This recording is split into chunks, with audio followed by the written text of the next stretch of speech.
BBC news live കൊച്ചിയിലേക്ക് സ്വാഗതം. ഈ വാർത്തകൾ നിങ്ങൾക്കായി അവതരിപ്പിക്കുന്നത് Leotech solar solutions powered by mile foodstuffs Mookkannoor, Grazia tours and travels near Cochin airport and Cochin Kalabhavan Angamaly franchise. പുതുയുഗ യാത്രാവേദിയിൽ തിക്കും തിരക്കും. നേതാക്കളോട് പിന്നോട്ട് മാറി നിൽക്കുവാൻ കർശന നിർദ്ദേശം നൽകി VD സതീശൻ. ഇടുക്കി അടിമാലിയിൽ പ്രതിപക്ഷ നേതാവ് VD സതീശൻ നയിക്കുന്ന പുതുയുഗ യാത്രയുടെ വേദിയിൽ തിക്കും തിരക്കും. വേദിയിൽ നേതാക്കളുടെ തിരക്ക് കാരണം പ്രതിപക്ഷ നേതാവിനെ കാണാനാകുന്നില്ലെന്ന് സദസ്സിൽ നിന്നും ഒരാൾ വിളിച്ചു പറഞ്ഞു. ഇതോടെ നേതാക്കളോട് മാറി നിൽക്കുവാൻ VD സതീശൻ ആവശ്യപ്പെട്ടു. താൻ സംസാരിക്കുമ്പോൾ ആളുകൾക്ക് വ്യക്തമായി കാണാനും കേൾക്കുവാനും വേണ്ടി നേതാക്കളോട് വഴി മറഞ്ഞു നിൽക്കരുതെന്നും പ്രവർത്തകർ സദസ്സിൽ ബഹളം വെക്കരുതെന്നും VD സതീശൻ കർശന നിർദ്ദേശം നൽകുകയായിരുന്നു. ഓണായ മൈക്കിന് മുൻപിൽ നിന്നും പ്രതിപക്ഷ നേതാവ് പ്രവർത്തകരെ ശകാരിക്കുന്നതും യോഗത്തിന് അച്ചടക്കം വേണ്ടെന്ന് ചോദിക്കുന്നതുമായ വീഡിയോ വലിയ രീതിയിൽ ശ്രദ്ധ നേടുന്നുണ്ട്. ഷാഫി പറമ്പിൽ MP സംസാരിക്കാതെ മടങ്ങാൻ തുനിഞ്ഞപ്പോൾ നേതാക്കൾ തടഞ്ഞു നിർത്തിയ വീഡിയോ ചർച്ചയായതിന് പിന്നാലെയാണ് പുതുയുഗ യാത്രയിൽ നിന്നുള്ള ഈ വീഡിയോയും ശ്രദ്ധ നേടുന്നത്. വണ്ടാനം മെഡിക്കൽ കോളേജിൽ ജീവനക്കാരുടെ കുറവ് നികത്തുവാൻ നടപടി. നഴ്സിംഗ് അസിസ്റ്റന്റുമാരെ അടിയന്തരമായി നിയമിക്കും. വണ്ടാനം മെഡിക്കൽ കോളേജ് ആശുപത്രിയിലെ ചികിത്സാ പിഴവിന് പിന്നാലെ നടപടി തുടങ്ങി ആരോഗ്യവകുപ്പ്.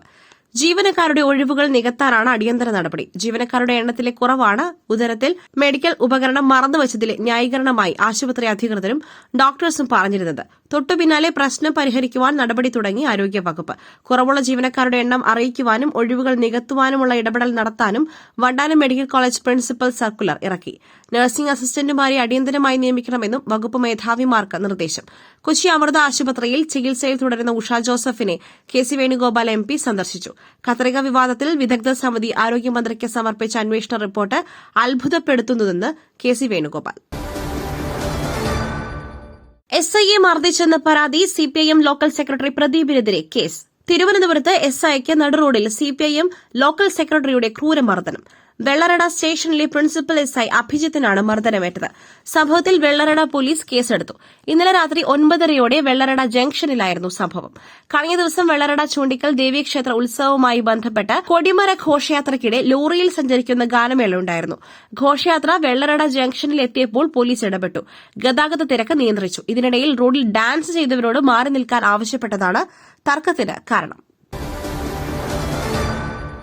2 വർഷത്തിനിടെ 3 അപകടങ്ങൾ. വ്യോമസേനയുടെ തേജസ് യുദ്ധവിമാനങ്ങൾ ഗ്രൌണ്ട് ചെയ്തു. വ്യോമസേനയുടെ തേജസ് യുദ്ധവിമാനങ്ങൾ ഗ്രൌണ്ട് ചെയ്തു. തുടർച്ചയായ അപകടങ്ങൾക്ക് പിന്നാലെയാണ് നടപടി.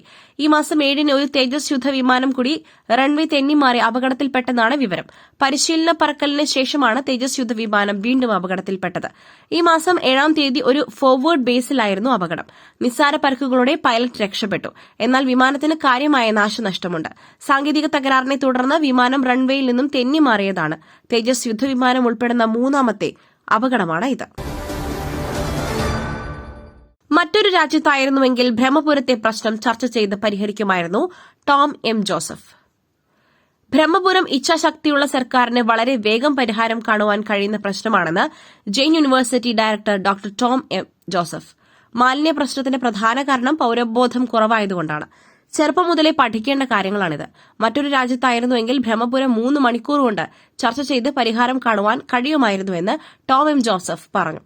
കാർബൺ ഇക്കണോമി നടപ്പിലാക്കേണ്ടത് സർക്കാരും അധികൃതരുമാണെന്ന് ഡോക്ടർ M ജോസഫ് സർക്കാരും ടോം M ജോസഫ് പറഞ്ഞു. ഒരു സർവകലാശാല എന്ന നിലയ്ക്ക് അവബോധം സൃഷ്ടിക്കുവാൻ മാത്രമേ തങ്ങൾക്ക് കഴിയൂ. ആളുകളെ ബോധവൽക്കരിക്കുവാൻ മാത്രമേ കഴിയൂവെന്നും മാലിന്യ പ്രശ്നത്തിൽ പരിഹാരം കാണേണ്ടത് അധികൃതരാണെന്നും അദ്ദേഹം കൂട്ടിച്ചേർത്തു. കേരളീയ സാഹചര്യങ്ങളിൽ വികസനവും പരിസ്ഥിതി സംരക്ഷണവും എങ്ങനെ തുല്യ പ്രാധാന്യത്തോടെ മുന്നോട്ട് കൊണ്ടുപോകും എന്ന സെഷനിൽ സംസാരിക്കുകയായിരുന്നു ടോം M ജോസഫ്. പുട്ടു രുചികരമാവണമെങ്കിൽ മയിലിന്റെ പുട്ടുപൊടി തന്നെ വേണം. അതിന് ചെമ്പാപ്പുട്ടാണെങ്കിലും അങ്ങനെ തന്നെ. മയിൽ റൈസ് ആൻഡ് ഫുഡ് പ്രൊഡക്ട്സ്, ശ്രേഷ്ഠം സമ്പുഷ്ടം. TP ചന്ദ്രശേഖരൻ വധക്കേസ് പ്രതി ജ്യോതിബാബുവിന് ജാമ്യം അനുവദിച്ച സുപ്രീംകോടതി. TP വധക്കേസിലെ പ്രതി ജ്യോതിബാബുവിന് ജാമ്യം അനുവദിച്ച സുപ്രീംകോടതി. അപ്പീലിൽ തീരുമാനമെടുക്കും വരെയാണ് ജാമ്യം നൽകിയത്. ഗൂഢാലോചന തെളിയിക്കുന്നതിന് തെളിവുകളിൽ അപര്യാപ്തതയെന്ന് കോടതി നിരീക്ഷണം. കേസിൽ സാക്ഷി പറഞ്ഞ 2 പേരിൽ ഒരാൾ തന്നെ കണ്ടിട്ട് പോലുമില്ല എന്ന് ജ്യോതിബാബു കോടതിയിൽ വാദിച്ചു. 3 ഗൂഢാലോചന യോഗങ്ങൾ നടന്നതായി പറയുന്നു. അതിൽ 3ാമതായി നടന്നത് മാത്രമാണ് തെളിയിക്കുവാനായത് എന്ന് ജ്യോതിബാബു. 3ാമത്തെ ഗൂഢാലോചന യോഗത്തിൽ താൻ പങ്കെടുത്തിട്ടില്ല എന്നും ജ്യോതിബാബു വ്യക്തമാക്കി. പ്രതികൾക്കെതിരെ ഫോൺ കോളുകൾ അടക്കമുള്ള തെളിവുകളുണ്ടെന്ന് സംസ്ഥാന സർക്കാർ വാദിച്ചു. പ്രതികൾക്ക് ജാമ്യം നൽകുന്നത് തെറ്റായ സന്ദേശം നൽകുമെന്ന് സംസ്ഥാന സർക്കാരിന്റെ മറുപടി തന്നെയുണ്ടെന്ന് എതിർഭാഗം വാദിച്ചു. PFI കേസ് കരമന അഷ്റഫ് മൌലവിക്ക് ജാമ്യമില്ല. ഹർജി NIA കോടതി തള്ളി. PFI ഭീകരവാദ കേസിൽ കരമന അഷ്റഫ് മൌലവിക്ക് ജാമ്യമില്ല. ജാമ്യാപേക്ഷ കൊച്ചി NIA കോടതി തള്ളി. PFI കേസിൽ രണ്ടാം പ്രതിയാണ്. അഷ്റഫ് മൌലവിയുടെ വീട്ടിലെ റെയ്ഡിൽ നിർണായക രേഖകൾ പിടിച്ചെടുത്തിരുന്നു. PFIയുടെയും ഇമാം കൌൺസിലിന്റെയും ദേശീയ നേതാവാണ് അഷ്റഫ് മൌലവി.